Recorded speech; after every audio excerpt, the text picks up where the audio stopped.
Hello बच्चों, स्वागत है आप लोगों का आज की क्लास में। जैसा कि आप लोग देख पा रहे हैं, आज का हमारा टॉपिक है कूलाम का नियम। आसान सा टॉपिक है और पढ़ने के बाद इसको हम लोग और आसान बना देंगे। इसमें हम लोग सबसे पहले थ्योरी कंप्लीट करेंगे, थ्योरी के बाद इसके सवाल लगाएंगे। सवालों में लोगों को कुछ दिक्कत होता है तो हम लोग वो भी देखेंगे, कहाँ कहाँ क्या प्रॉब्लम आ रही है उसको सॉल्व करने की कोशिश करेंगे। तो स्टार्ट करते हैं आज का टॉपिक, कूलाम का नियम। तो कहानी शुरू होती 1780 से 1785 के आसपास। उस समय तक वैज्ञानिकों को ये पता चल गया था कि अगर दो सजाती आवेश है, सजाती मतलब एक जैसे, दोनों प्लस या दोनों माइनस, तो ये एक दूसरे को प्रतिकर्षित करते हैं। तथा अगर विजातीय आवेश है, विजातीय का मतलब एक प्लस हो तो दूसरा क्या हो, माइनस, तो ये दोनों एक दूसरे को आकर्षित करते हैं। लेकिन ये आकर्षण बल या प्रतिकर्षण बल का मान कितना होगा, ये किन किन बातों पर निर्भर करेगा, इसके बारे में उन्हें जानकारी नहीं थी। तो उसी समय एक वैज्ञानिक थे फ्रांस के, चार्ल्स डी ऑगस्टिन कूलाम, जो कि इसी टॉपिक पर रिसर्च कर रहे थे। तो 1785 में उन्होंने अपना जो प्रयोग किया था वो प्रस्तुत किया, जिसे हम लोग बोलते हैं कूलाम का नियम। तो समझते हैं इन्होंने क्या बताया। तो सबसे पहले तो ये जो कूलाम का नियम इन्होंने बताया, ये किसके लिए बताया, स्थिर बिंदु आवेश के लिए। स्थिर बिंदु आवेश का मतलब कि वो आवेश गति नहीं कर रहे थे, आवेश रुके हुए थे। तब इन्होंने बताया कि लगने वाला आकर्षण बल और प्रतिकर्षण बल का मान क्या होगा। मतलब हम ये कह सकते हैं कि जो कूलाम का नियम है वो वैलिड होगा केवल स्थिर बिंदु आवेशों के लिए। हालांकि बाद में ये देखा गया कि अगर एक सोर्स चार्ज है, इसके कारण हम इस टेस्ट चार्ज पे निकाल रहे हैं, तो अगर सोर्स चार्ज रुका हुआ है और ये भले ही गति करे तब पर भी हम यहाँ पे कूलाम का नियम लगा सकते हैं। लेकिन हमारे सिलेबस में केवल स्थिर बिंदु आवेश के लिए है, तो हम यहीं पे कॉन्सेंट्रेट करेंगे। तो कूलाम ने सबसे पहले तो ये बताया कि जो कूलाम का नियम, जो उनका नियम है, वो किसके लिए वैलिड होगा, स्थिर बिंदु आवेशों के लिए। मतलब जिन आवेशों के बीच में हम आकर्षण बल या प्रतिकर्षण बल का मान निकाल रहे हैं, वो दोनों आवेश कैसे होने चाहिए, रुके हुए होने चाहिए, वो गति नहीं करनी चाहिए। फिर दूसरी बात उन्होंने क्या बताई, दूसरी बात उन्होंने बताई कि मान लेते हैं कि अगर ये आवेश है Q1 और ये दूसरा वाला आवेश है Q2, तो इनके बीच जो प्रतिकर्षण बल लग रहा है, या यहाँ पे अगर हम बोल दें ये Q1 और ये Q2, तो इनके बीच जो आकर्षण बल लग रहा है, उस आकर्षण बल का परिमाण, तो परिमाण को हम लोग मॉड में लिखते हैं, तो उस आकर्षण बल का परिमाण उन आवेशों के परिमाणों के गुणनफल के अनुक्रमानुपाती होता है। अनुक्रमानुपाती का मतलब आप लोग समझते हैं। अनुक्रमानुपाती का मतलब अगर परिमाण ज़्यादा हुआ तो आकर्षण बल भी ज़्यादा हो जाएगा, और अगर परिमाण कम हुआ तो आकर्षण बल कम रहेगा। मतलब अगर हम बोले कि यहाँ पे Q1 है और यहाँ पे Q2 है, तो यहाँ पे कुछ आकर्षण बल मान लेते हैं F लग रहा है। अगर हम इसमें से किसी एक के परिमाण को बढ़ा दें, तो अब जो यहाँ पे आकर्षण बल लगेगा, उस वाले आकर्षण या उस वाले प्रतिकर्षण बल का मान इस वाले F से क्या होगा, ज़्यादा होगा। तो सबसे पहली बात स्थिर बिंदु आवेशों के लिए। दूसरा उन्होंने क्या बताया कि जो आकर्षण बल या प्रतिकर्षण बल लग रहा है, उसका परिमाण आवेशों के परिमाणों के गुणनफल के अनुक्रमानुपाती होता है। अनुक्रमानुपाती का मतलब अगर आवेश का परिमाण ज़्यादा होगा तो उनके बीच लगने वाला आकर्षण बल या प्रतिकर्षण बल ज़्यादा होगा, और अगर आवेश का परिमाण कम है तो उनके बीच लगने वाला आकर्षण बल या प्रतिकर्षण बल का मान भी क्या होगा, कम होगा। दूसरी बात जो उन्होंने बताई कि ये जो परिमाण होगा, ये दूरी के वर्ग के व्युत्क्रमानुपाती होगा। मतलब अगर हम मान लें कि इन दोनों आवेशों के बीच की दूरी कितनी है, r है, तो जो आकर्षण बल या प्रतिकर्षण बल होगा वो इस बीच की दूरी के वर्ग के व्युत्क्रमानुपाती होगा। व्युत्क्रमानुपाती का मतलब क्या होता है, अगर ये बढ़ेगा तो ये घटेगा, और अगर ये घटेगा तो ये बढ़ेगा। मतलब अगर हम इनके बीच की दूरी बढ़ा दें तो अब जो प्रतिकर्षण बल लगेगा उसका मान F के मान से कम हो जाएगा। ठीक, तो उन्होंने ये 3 बातें बताई। पहला, कूलाम का नियम किसके लिए वैलिड है, तो स्थिर बिंदु आवेशों के लिए वैलिड है। दूसरा पॉइंट, जो आकर्षण बल या प्रतिकर्षण बल का परिमाण है वो दोनों आवेशों के परिमाणों के गुणनफल के अनुक्रमानुपाती होता है। अनुक्रमानुपाती का मतलब अगर आवेश बढ़ेगा तो आकर्षण बल और प्रतिकर्षण बल भी बढ़ जाएगा। तीसरा पॉइंट क्या बताया कि ये जो बल है वो दूरी के वर्ग के व्युत्क्रमानुपाती होता है। व्युत्क्रमानुपाती का मतलब अगर हम दूरी बढ़ाएंगे तो उस आकर्षण बल या प्रतिकर्षण बल का मान क्या हो जाएगा, कम हो जाएगा। ठीक, यहां तक कोई दिक्कत? चलिए आगे बढ़ते हैं। तो अगर इन दोनों को कंबाइंड करके लिखना हो तो हम लिख सकते हैं F proportional to Q1 Q2 बटे R स्क्वायर। हमें पता है जब प्रोपोर्शनल हटाते हैं तो यहाँ पे एक नियतांक लगाते हैं, तो यहाँ पे जो नियतांक हम लगाएंगे उसे हम स्मॉल लेटर में K से लिखेंगे, K Q1 Q2 बटे R स्क्वायर, या यहाँ पे मॉड नहीं लिखते हैं तो जनरली इस तरीके से लिखा रहता है फॉर्मूला K Q1 Q2 बटे R स्क्वायर। बस हमें ध्यान ये देना है कि जो भी हम Q1 और Q2 का मान रखेंगे वो प्लस में रखेंगे। माइनस या प्लस हमको यहाँ पे केवल ये बता रहा है कि वहाँ पे लगने वाला जो बल होगा वो आकर्षण बल होगा या प्रतिकर्षण बल होगा। तो यहाँ से हम कूलाम के नियम का अगर परिभाषा लिखना चाहे, इंपॉर्टेंट है बोर्ड के पॉइंट ऑफ व्यू से कि इसका परिभाषा क्या लिखा जाएगा, तो परिभाषा क्या लिखेंगे कि कूलाम के नियम के अनुसार किन्हीं दो स्थिर बिंदु आवेशों के बीच लगने वाला आकर्षण बल या प्रतिकर्षण बल दोनों आवेशों के परिमाणों के गुणनफल के अनुक्रमानुपाती तथा उनके बीच की दूरी के वर्ग के व्युत्क्रमानुपाती होता है। तो यहां तक तो हमें किसके बारे में पता चला, परिमाण के बारे में।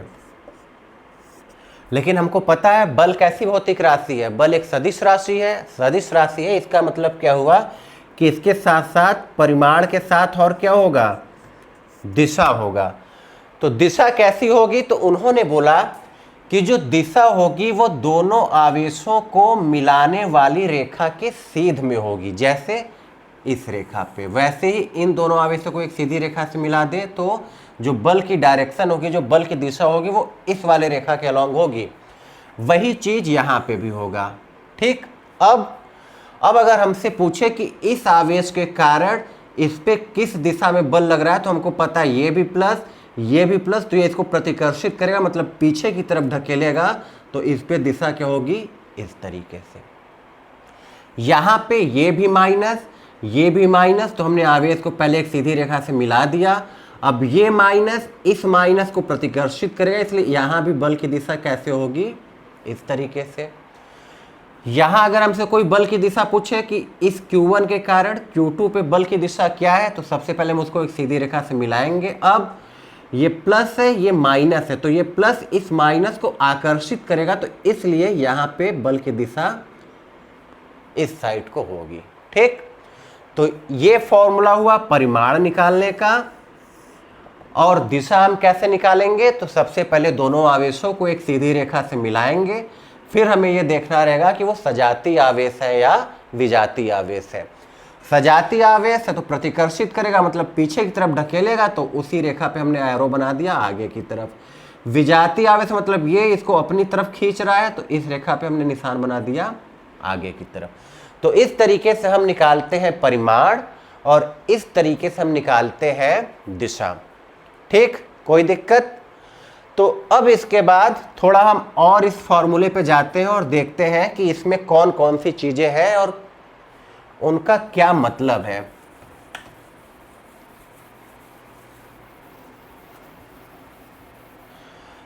तो हमारा फॉर्मूला आया F बराबर K Q1 Q2 बटे R स्क्वायर। ठीक, जहां पे Q1 एक पॉइंट चार्ज यहाँ पे, Q2 यहाँ पे, और इनके बीच की दूरी क्या है, R। के हमें पता है एक नियतांक, जैसा कि अभी हमने बताया, और इस के को बोला जाता है स्थिर वैद्युत बल नियतांक, इलेक्ट्रोस्टैटिक फोर्स कांस्टेंट। ठीक, यहाँ पे के क्या है, एक नियतांक है जिसको बोला जाएगा स्थिर वैद्युत बल नियतांक। Q1 Q2 दोनों आवेशों के परिमाण, और R क्या है, उनके बीच की दूरी। तो पहले के के बारे में देखते हैं और क्या क्या बातें हम यहाँ से पता कर सकते हैं। तो पहली बात तो हमें यहाँ से ये पता चला कि ये जो के है, स्मॉल लेटर में के लिखा गया है, वो क्या है, एक नियतांक है जिसको हम लोग बोलते हैं स्थिर वैद्युत बल नियतांक। ठीक, मात्रक निकालना चाहे के का, तो के को एक साइड रखते हैं, बाकी को दूसरे साइड लाते हैं, तो हम के बराबर लिख सकते हैं एफ गुणे आर स्क्वायर बटे Q1 गुणे Q2। तो बल का मात्रक न्यूटन, दूरी का मात्रक मीटर स्क्वायर, और आवेश का मात्रक कूलाम, मल्टीप्लाई है तो कूलाम स्क्वायर। मतलब जो स्मॉल लेटर का के लिखा गया है, स्थिर वैद्युत बल नियतांक जिसको हम लोग बोल रहे हैं, इसका मात्रक क्या है, न्यूटन मीटर स्क्वायर प्रति कूलाम स्क्वायर। मात्रक निकालना हमको आना चाहिए, मात्रक हमको याद नहीं करना है, हम फॉर्मूले से बड़े आसानी से मात्रक निकाल सकते हैं। के को हमने बराबर के एक साइड रखा, आर को हमने इधर लाया तो एफ गुणे आर स्क्वायर, इन दोनों को जब इधर लाया तो बटे में चले गया तो Q1 गुणे Q2। तो बल का मात्रक न्यूटन, दूरी का मात्रक मीटर, और आवेश का मात्रक कूलाम। तो हमको के का मात्रक पता चल गया न्यूटन मीटर स्क्वायर प्रति कूलाम स्क्वायर। ठीक, अच्छा, अब इस के की जो वैल्यू होती है वो होती है 1/4 पाई एप्सिलॉन नॉट के। अब यहाँ पे ये ध्यान देना है, यहाँ पे दो के हैं, एक स्मॉल लेटर का के है और एक कैपिटल लेटर का के लिखा गया है। ये जो स्मॉल लेटर वाला के है, इसको हम लोग बोल रहे हैं स्थिर वैद्युत बल नियतांक, जबकि ये जो कैपिटल लेटर का के है, इसको बोला जाता है माध्यम का परावैद्युतांक, और इसका मान होता है 1 से लेके अनंत, इनफाइनाइट तक। ठीक, स्मॉल लेटर का के क्या है, स्थिर वैद्युत बल नियतांक, और कैपिटल लेटर का जो के लिखा गया है यहाँ पे, इसको हम लोग बोलते हैं माध्यम का परावैद्युतांक, जिसका मान होता है 1 से लेके अनंत तक। निर्वात या वायु के लिए इस परावैद्युतांक का मान होता है 1, और धातुओं के लिए होता है अनंत। ठीक, परावैद्युतांक का न्यूनतम मान कितना होगा, 1 होगा, और मैक्सिमम मान, अधिकतम मान कितना होगा, अनंत होगा, इनफाइनाइट होगा। तो स्मॉल के है स्थिर वैद्युत बल नियतांक, और कैपिटल लेटर का जो के लिखा गया है यहाँ पे, वो क्या है, माध्यम का परावैद्युतांक, जिसका मान होता है 1 से लेके अनंत तक। 1 किसके लिए होगा, निर्वात या वायु के लिए, और अनंत किसके लिए होगा, तो अनंत होगा किसके लिए, धातु के लिए। मतलब यहां तक नोट कर लीजिए आप लोग, स्क्रीनशॉट पॉज करके स्क्रीन को ये नोट कर लीजिए, तब फिर हम आगे बढ़ते हैं। चलिए, मतलब इसी फॉर्मूले को हम लोग लिख सकते हैं F बराबर 1/4 पाई एप्सिलॉन नॉट के Q1 Q2 बटे आर स्क्वायर। एक जो बच्चों को कन्फ्यूज़न रहता है, वो इस के का मान याद किए रहते हैं, 9 गुणे 10 के घाते 9, मात्रक न्यूटन मीटर स्क्वायर प्रति कूलाम स्क्वायर। वो कहीं पे भी इस के का मान रख देते हैं 9 गुणे 10 के घाते 9, तो ऐसा नहीं होता, हमेशा इस स्मॉल के मतलब वैद्युत बल नियतांक का मान 9 गुणे 10 के घाते 9 नहीं होता, उसकी भी शर्त है। ये कब होता है, तो ये तब होता है, ये जो के का मान है, जो स्मॉल लेटर में के लिखा गया वैद्युत बल नियतांक, इसका मान कितना होगा वो दो चीजों पे डिपेंड करता है। पहला, माध्यम क्या है, और दूसरा मात्रक किस पद्धति में लिया गया, मीटर किलोग्राम सेकेंड पद्धति में लिया गया है या सेंटीमीटर ग्राम सेकेंड पद्धति में लिया गया है। तो अगर हमारा माध्यम होता है निर्वात या वायु, जिसके लिए कैपिटल लेटर के का मान कितना होता है 1, और मात्रक हम कौन सा लेते हैं, MKS पद्धति का, मतलब मीटर किलोग्राम सेकेंड। तब ये जो स्मॉल लेटर का K लिखा गया है इसका मान होता है 9 गुणे 10 के घाते 9 न्यूटन मीटर स्क्वायर प्रति कूलाम स्क्वायर। आई बात समझ में? तो वैद्युत बल नियतांक का मान हमेशा इतना नहीं होता है, इसका मान डिपेंड करता है कि माध्यम क्या है और हमने मात्रक कौन सा लिया है। अगर हमारा माध्यम है निर्वात या वायु और मात्रक हमने लिया है MKS, तभी केवल ये जो वैद्युत बल नियतांक है इसका मान कितना होगा, 9 गुणे 10 के घाते 9 न्यूटन मीटर स्क्वायर प्रति कूलाम स्क्वायर। ठीक, या अगर हमें माध्यम नहीं पता है तो हम यहाँ पे परावैद्युतांक लिखेंगे, तो 1/4 पाई एप्सिलॉन नॉट के Q1 Q2 बटे R स्क्वायर। तो देखते हैं हमारे पास फॉर्मूले कौन कौन से हो गए।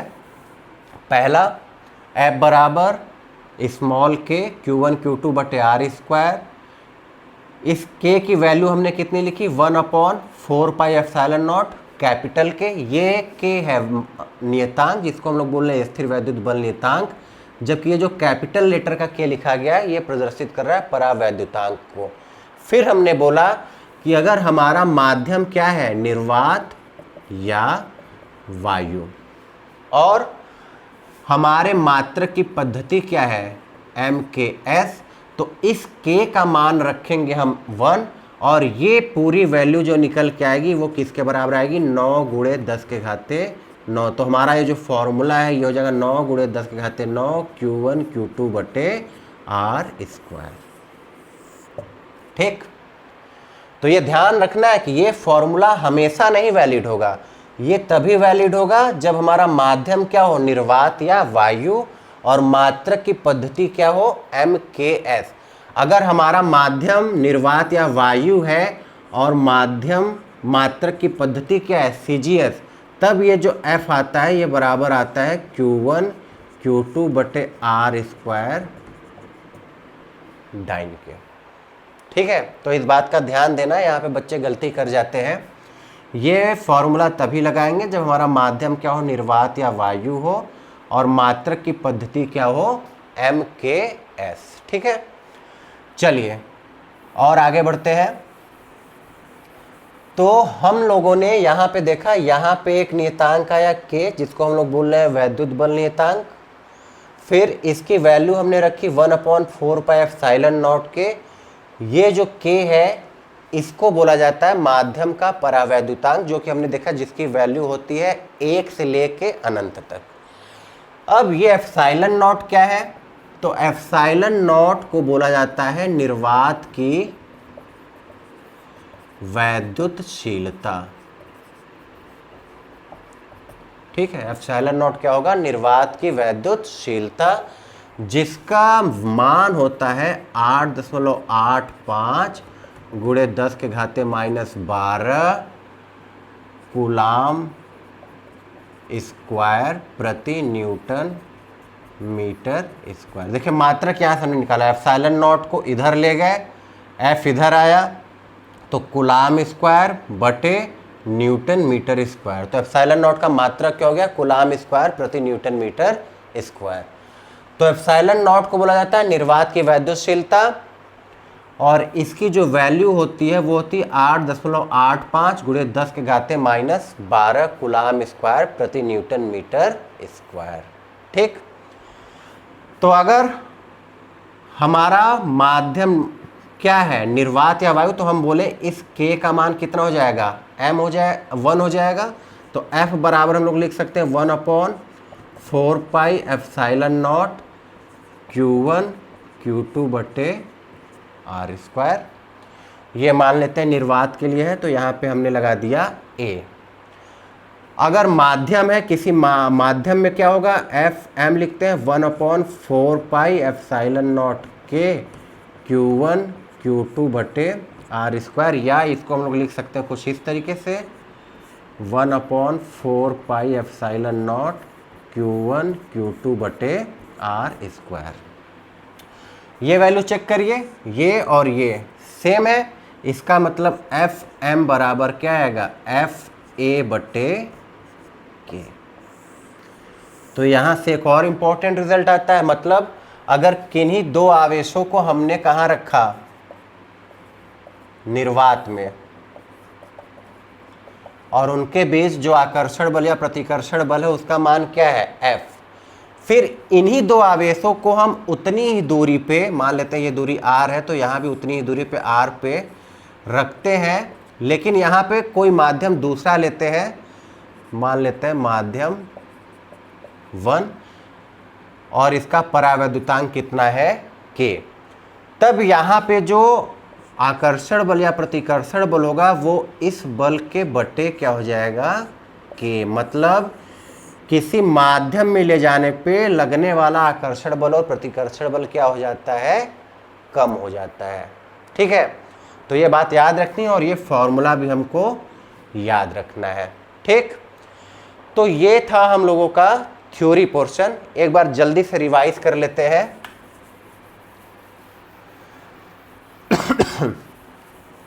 तो सबसे पहले कूलाम का जो नियम है वो किसके लिए, स्थिर बिंदु आवेशों के लिए। उन्होंने बोला कि दो स्थिर बिंदु आवेशों के बीच कार्य करने वाला आकर्षण बल या प्रतिकर्षण बल दोनों आवेशों के परिमाणों के गुणनफल के अनुक्रमानुपाती और उनके बीच की दूरी के वर्ग के व्युत्क्रमानुपाती होता है, तथा इनकी दिशा दोनों आवेशों को मिलाने वाली रेखा के अनुदिश होती है। फॉर्मूला उन्होंने क्या बताया, F बराबर K Q1 Q2 बटे R स्क्वायर, जहाँ पे स्मॉल के नियतांक होता है जिसको बोला जाता है स्थिर वैद्युत बल नियतांक। फिर हमने बोला इसका मान होता है 1/4 pi epsilon not K Q1 Q2 बटे R स्क्वायर, जहाँ पे ये K क्या होता है, माध्यम का परावैद्युतांक, जिसकी वैल्यू होती है 1 से लेके अनंत तक। फिर हमने कहा कि ये जो K होता है इसका कोई फिक्स वैल्यू नहीं होता है, इसका मान डिपेंड करता है किस पे, माध्यम पे और मात्रक किस पद्धति का हम यूज कर रहे हैं। तो हमने देखा अगर हमारा माध्यम निर्वात या वायु है और मात्रक की पद्धति क्या है, MKS, तब इस K का मान हम लोग रखते थे 9 × 10⁹। ठीक है, तो अब चलते हैं, ये सीखते हैं कि इसको सवालों में कैसे इंप्लीमेंट करना है। तो सबसे पहले एक आसान सा एग्जांपल लेते हैं केवल दो बिंदु आवेश के लिए, कि दो आवेश हैं, एक पे हमने आवेश दिया 1 कूलाम का और दूसरे पे हमने दिया आवेश 2 कूलाम का। इनके बीच की दूरी हम मान लेते हैं कितनी, 1 मीटर, और माध्यम हम कैलकुलेशन आसान है इसलिए मान के चल रहे हैं कि माध्यम हम लोगों का क्या है, निर्वात है। तब हमसे पूछा गया कि बताओ 1 कूलाम का जो आवेश है वो 2 कूलाम आवेश वाले पे कितना बल लगा रहा है। डायरेक्शन के लिए यहाँ पे पॉइंट लिख देते हैं A और B। तो हमको पता है फॉर्मूला क्या है, F बराबर निर्वात है तो स्मॉल k का मान हम कितना लिख सकते हैं, 9 × 10⁹। Q1 Q2 बटे R स्क्वायर, तो ये हो जाएगा 18 × 10⁹ न्यूटन। ठीक है, ये हो गया परिमाण। अब चूंकि हमसे पूछा जा रहा है इस पे कितना बल लग रहा है, तो अगर ये भी प्लस है ये भी प्लस है तो इसका मतलब ये इसको प्रतिकर्षित करेगा, तो इस पे डायरेक्शन क्या होगी, ये पीछे की तरफ ढकेलेगा, मतलब कुछ इस दिशा में डायरेक्शन होगी। तो डायरेक्शन हम लिख सकते हैं A से B की ओर। आसान है। ठीक, अब मान लीजिए इस प्लस की जगह हम लिखते हैं माइनस, बाकी सारी वैल्यू वही है, ये भी 1 कूलाम, लेकिन ये हो गया -2 कूलाम, और इनके बीच की दूरी अभी भी कितनी है, 1 मीटर। तो हमने ये बोला कि जब भी हम परिमाण निकालेंगे हमको माइनस लिखने की ज़रूरत नहीं है। ये माइनस केवल हमको ये बताना चाह रहा है कि यहाँ पे आकर्षण बल लगेगा या प्रतिकर्षण बल लगेगा। तो सबसे पहले परिमाण निकालते हैं, फिर से वही फॉर्मूला, F बराबर K, माध्यम निर्वात है तो 9 × 10⁹ Q1 Q2 बटे R स्क्वायर, तो ये फिर से आ गया 18 × 10⁹ न्यूटन। अब डायरेक्शन देखते हैं, तो अब देखिए ये है प्लस और ये है माइनस, मतलब ये इसको अपनी तरफ आकर्षित करेगा। मतलब डायरेक्शन क्या होगी, इस दिशा में। तो अगर ये A है, ये B है, तो इसकी डायरेक्शन क्या हो जाएगी, B से A की ओर। आई बात समझ में, आसान है। सबसे पहले परिमाण निकालना है, डायरेक्शन के लिए पहले उनको एक सीधी रेखा से मिला देंगे, फिर हमको देखना है कि आकर्षण बल है या प्रतिकर्षण बल है। प्रतिकर्षण बल होगा तो वो उसको पीछे की तरफ ढकेलेगा, और अगर आकर्षण बल होगा तो वो उसको अपनी तरफ आकर्षित करेगा। कुछ इस तरीके से हम इसकी वैल्यू निकालेंगे। अब आते हैं जब दो से ज्यादा आवेश हो, तो जब दो से ज्यादा आवेश होते हैं तब हमको सदिश विधि से जोड़, जो हम लोगों ने क्लास 11th में पढ़ा था, उसकी ज़रूरत पड़ती है। आई होप आप लोगों को पता होगा, नहीं तो एक बार क्विक रिवाइज कर लेते हैं कि अगर दो वेक्टर हैं, वेक्टर A और वेक्टर B, इनके बीच का एंगल है थीटा। तो अगर हमसे इसका रिजल्टेंट पूछा जाता है तो वो फॉर्मूला होता था R बराबर √A² plus B² plus 2AB cos theta. ठीक है, ये मान लेते हैं इसका रिजल्टेंट है R, जिसकी वैल्यू हमने निकाली कितना, √A² plus B² plus 2AB cos theta.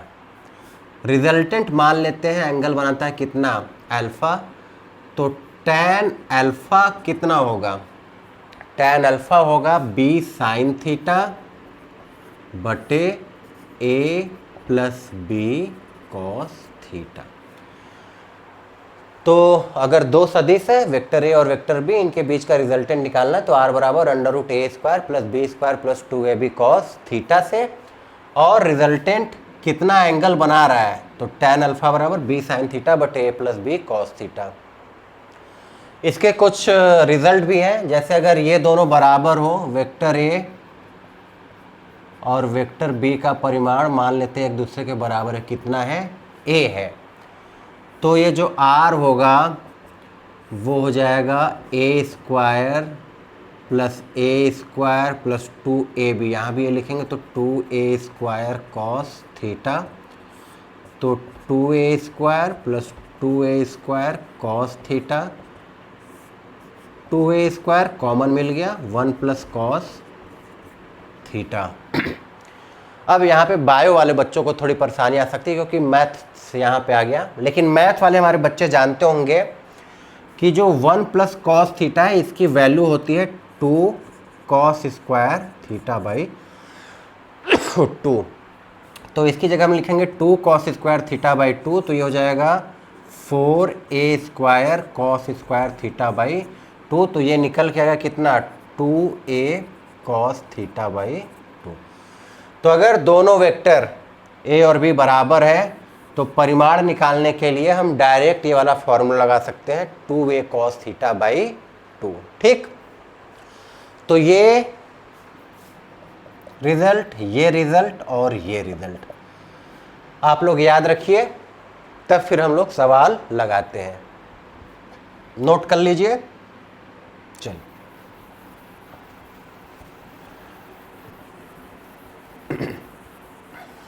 चलिए अब दो से ज़्यादा आवेश होगा तब क्या करना है, तो मान लेते हैं एक ट्रायंगल है जिसकी सभी भुजाएं बराबर हैं और प्रत्येक भुजा की लंबाई कितनी है, L। यहाँ भी हमने एक कूलाम आवेश रखा, यहाँ भी हमने एक कूलाम आवेश रखा, और यहाँ हम मान लेते हैं कितना आवेश रखे हैं, 2 कूलाम। ये हो गया A, ये हो गया B और ये हो गया C। तो हमसे ये पूछा गया कि इस 2 कूलाम आवेश पर लगने वाले बल का मान ज्ञात कीजिए। तो सबसे पहले तो हमको ये सोचना कि इस 2 कूलाम आवेश पे बल लगा कौन कौन रहा है। तो इसके अलावा जितने भी आवेश यहाँ पे होंगे वो सभी इस पे बल लगाएंगे, तो मतलब ये 1 कूलाम आवेश वाला भी यहाँ पे बल लगाएगा और ये वाला भी जो 1 कूलाम आवेश है ये भी यहाँ पे बल लगाएगा। ठीक है, अब बल तो लगाएगा, अब बल की डायरेक्शन क्या होगी, तो देखो ये भी प्लस ये भी प्लस, मतलब ये प्लस इसको प्रतिकर्षित करेगा, इसको मतलब किधर ढकेलेगा, नीचे की तरफ, ऐसे। ये वाला ये भी प्लस, ये भी प्लस, तो ये भी इसको प्रतिकर्षित करेगा, ये सीधी रेखा से जोड़ा गया तो ये इसको किधर ढकेलेगा, इधर ढकेलेगा। मान लीजिए इसको हमने नाम दिया एफ बी और इसको हमने नाम दिया एफ ए। मतलब ये जो सी पॉइंट पे 2 कूलाम का आवेश रखा गया है, इस पे 2 बल लग रहे हैं। एक तो ए के कारण एफ ए इस डायरेक्शन में, क्योंकि दोनों सजातीय आवेश से प्रतिकर्षित कर रहा है। एक बी के कारण ये भी सजातीय आवेश, तो ये भी प्रतिकर्षित कर रहा है नीचे की तरफ। ठीक, अब देखिए रिजल्टेंट के लिए, अब हमको इस पे तो ये 2 बल निकल रहे हैं, लग रहे हैं, तो अगर हमको इनका रिजल्टेंट निकालना है तो हम क्या करेंगे। हमने अभी पढ़ा, अगर 2 वेक्टर है ए और बी तो रिजल्टेंट कैसे निकालते थे, √a² + b² + 2ab cos थीटा। तो हमको क्या क्या चाहिए, हमको इस बल का परिमाण चाहिए, इस बल का परिमाण चाहिए, और ये जो एंगल है इनके बीच का ये चाहिए। तो हमको पता है ये अगर तीनों भुजाएं बराबर है तो ये समबाहु त्रिभुज, मतलब ये सभी एंगल कितने के होंगे, 60 डिग्री के होंगे। ये 60, तो ये सामने का कोण ये भी कितना हो जाएगा, 60 अंश। चलिए एंगल मिल गया। अब इस बल का परिमाण निकालते हैं एफ ए। तो एफ ए इस आवेश के कारण इस आवेश पे लगने वाला बल है, तो एक आवेश हमारा 1 कूलाम का, दूसरा आवेश 2 कूलाम का, माध्यम हम मान लेते हैं क्या रखा है हमारा, निर्वात।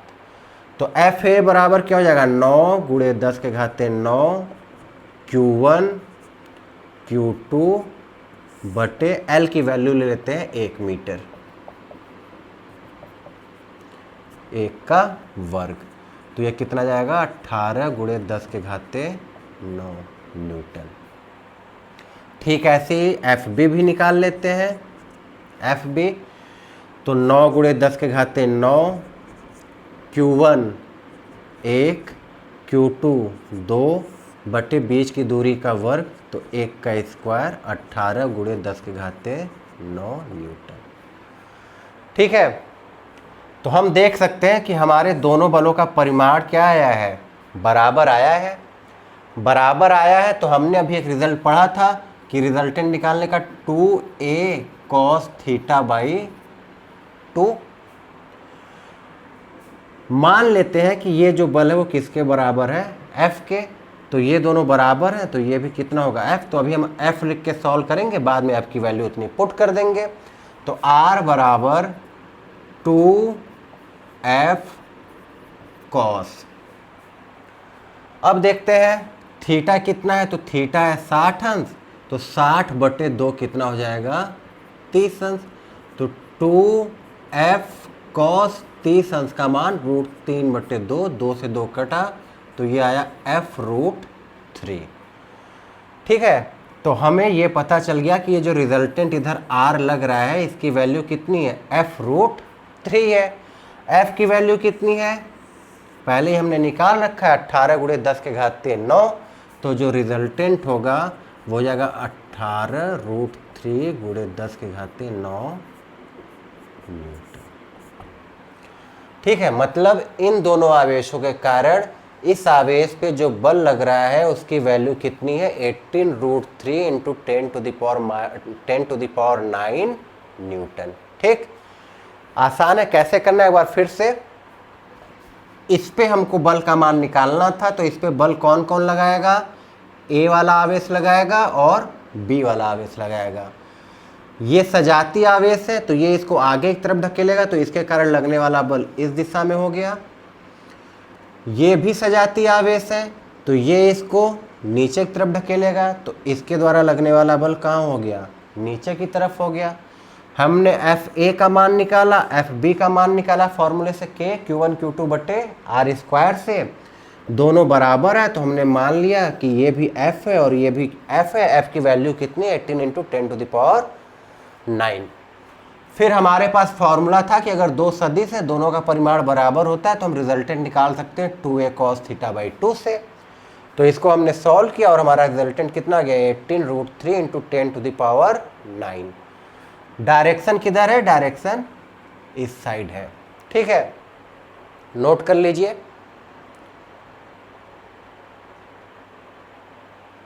अब इसी सवाल में देखिए, अगर ये हमारा रहता प्लस में ही और ये हम कर देते क्या, माइनस, तो क्या होता देखते हैं। तो ये तो प्लस ही है, तो ये तो इसको प्रतिकर्षित करेगा, तो F है तो इधर ही रहेगा, लेकिन ये माइनस है, तो माइनस क्या करेगा, इस 2 कूलाम आवेश को अपनी तरफ आकर्षित करेगा। तो एफ बी की डायरेक्शन किधर होगी, ऊपर की तरफ होगी। बाकी परिमाण वही रहेगा, एफ ए का मान भी उतना ही आएगा, एफ बी का भी मान उतना ही आएगा, लेकिन अब बीच की एंगल चेंज हो गई। बीच का एंगल कितना हो जाएगा, 120 अंश। तो जब यहाँ पे हम θ/2 रखेंगे तो यह आएगा cos 60 अंश। cos 60 अंश का मान होता है 1/2, 2 से 2 कटेगा, तो इसका रिजल्टेंट क्या आएगा, f। और f की वैल्यू कितनी हो है, यहाँ पे हमने निकाल रखी है पहले से, 18 × 10⁹ तो इस तरीके से ऐसे सवालों को हमको हल करना है। सबसे पहले हमको देखना है किस डायरेक्शन में है, तो वो हम ऐसे निकालेंगे कि वो सजातीय आवेश है या विजातीय आवेश है। फिर एंगल निकालने के बाद उसका परिमाण निकालेंगे और वैल्यू पुट कर देंगे, हमारा आंसर आ जाएगा। अब यदि 3 से ज़्यादा आवेश है, एक एग्जाम्पल वो भी लेते हैं, मान लेते हैं 4 आवेश है,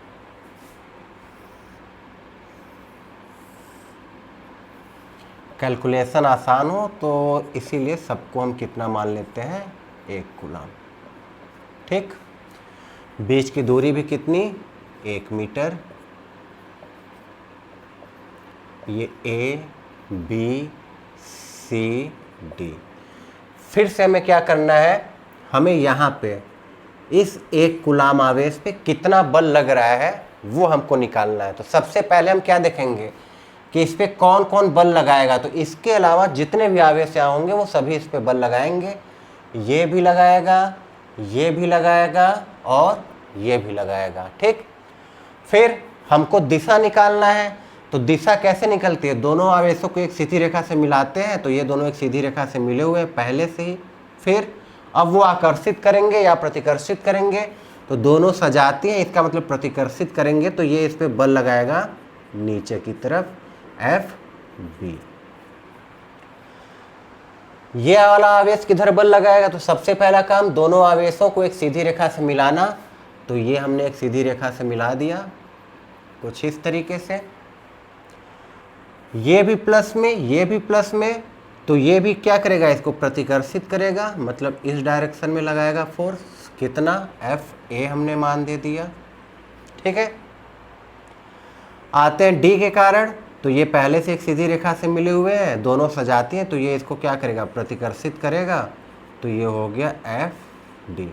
ठीक, कोई दिक्कत, हमको इस वाले चार्ज पे कितना बल लग रहा है वो निकालना था। तो हमने क्या किया कि इसके अलावा जितने भी चार्ज थे बी पे, ए पे और डी पे, तो बी के कारण पहले हमने सीधी रेखा से मिलाई, फिर ये दोनों एक दूसरे को प्रतिकर्षित करेंगे, तो बल कहाँ लगेगा, नीचे की तरफ। फिर ए के कारण तो सबसे पहले हम ए और सी को एक सीधी रेखा से मिला दिए, अब ये दोनों भी सजाते तो ये भी प्रतिकर्षित करेगा, तो एफ ए कहाँ आ गया, नीचे की तरफ। वैसे डी किधर आ गया, आगे की तरफ। अब हमको डायरेक्शन पता चल गया तीनों का, एफ ए का भी, एफ बी का भी और एफ डी का भी। अब हमको परिमाण निकालना है, तो ठीक है, सबसे पहले हम एफ बी निकालते हैं। बी तो निर्वात में ही रखा गया है, तो 9 × 10⁹ Q1 Q2 बटे R का वर्ग, तो 9 × 10⁹ न्यूटन। वैसे ही एफ डी ये वाला, तो ये भी 9 × 10⁹ 1 × 1 बटे 1 का वर्ग बराबर 9 × 10⁹ न्यूटन। ठीक है, के 9 × 10⁹ के का मान, Q1 1, Q2 भी 1, तो 1 × 1, बीच की दूरी थी 1, तो 1 का वर्ग किया, तो 9 × 10⁹ एफ ए निकालते हैं, तो के 9 × 10⁹ Q1 1, Q2 1 बटे आर स्क्वायर। तो हमको ये वाली डिस्टेंस चाहिए, तो हम देख सकते हैं एक समकोण त्रिभुज है, ये एक तो पाइथागोरस प्रमेय से ये कितना होगा 1√2, मतलब हम इसको केवल कितना लिख सकते हैं √2। तो उसका स्क्वायर करेंगे तो ये कितना हो जाएगा 2 हो जाएगा। तो ये कितना हो गया 9 गुणे 10 के घाते 9 बटे 2 न्यूटन। ठीक, कोई दिक्कत? ये देखिए ये क्या है, एक समकोण त्रिभुज है। अगर हमको y निकालना तो y बराबर √a² प्लस b², तो y बराबर क्या आ जाएगा √2x², तो y बराबर आ जाएगा x√2। तो यहाँ पे x की वैल्यू कितनी है 1 है, तो 1√2 मतलब ये वाली दूरी कितनी हो गई √2 हो गई। तो r² की तो √2 का वर्ग की तो 2, तो 9 गुणे 10 के घाते 9 बटे 2। ठीक है, तो ये तीनों बल हमको मिल गए। ठीक, अगर हम इसको मान लें किसके बराबर F के बराबर, तो ये भी किसके बराबर हो जाएगा F के, मतलब ये बल हुआ F और ये भी बल हुआ कितना F।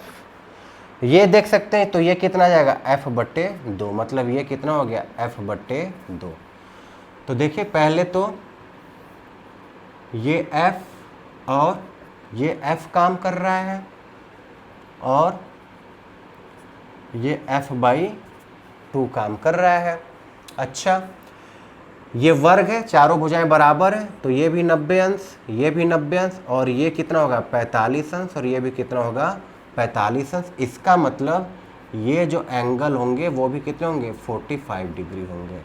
ठीक है, तो अगर हम इन दोनों का रिजल्टेंट निकालते हैं F और F का, दोनों बराबर है परिमाण में, तो हमें फॉर्मूला पता है 2a cos θ/2।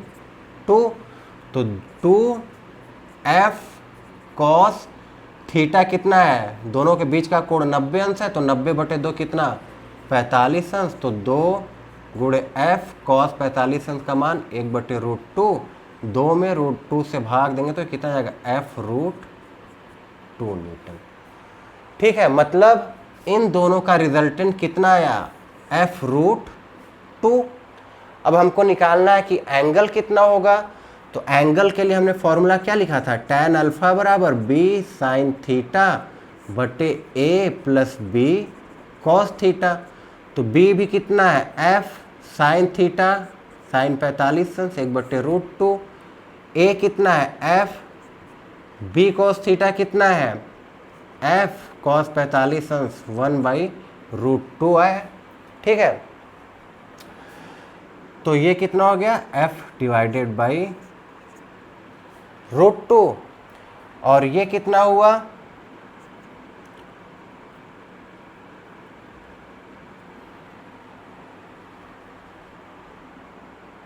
f√2 divided by f ले लिए कॉमन 1 + 1/√2।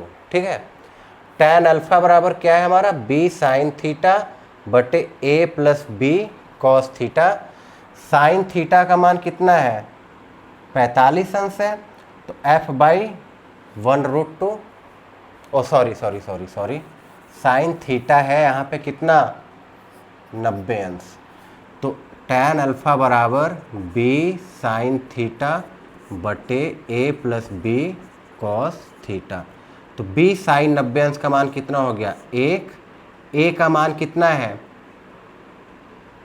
साइन 90 अंश का मान 1, b का मान f, a की वैल्यू कितनी है f प्लस b cos 90 का मान कितना होता है 0, तो यह f डिवाइडेड बाई f बराबर 1।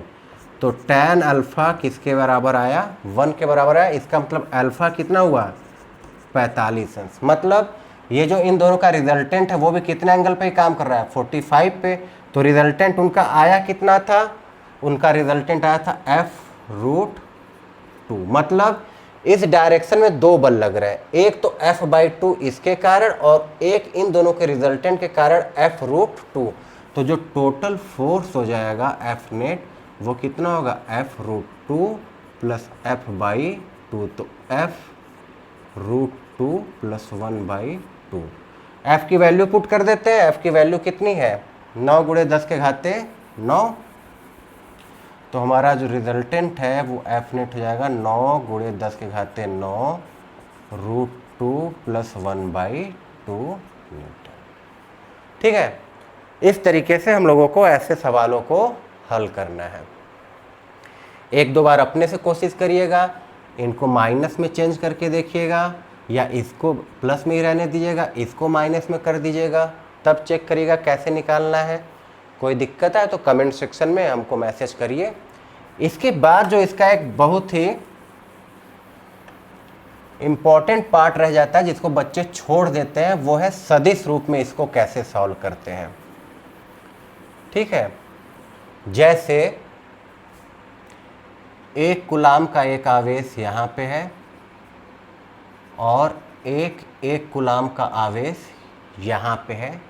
इस बार हमको इनके बीच की दूरी नहीं दी गई है, इस बार हमको इनकी स्थिति सदिश दी गई कुछ इस तरीके से 1, 2, 3 और 2, 1,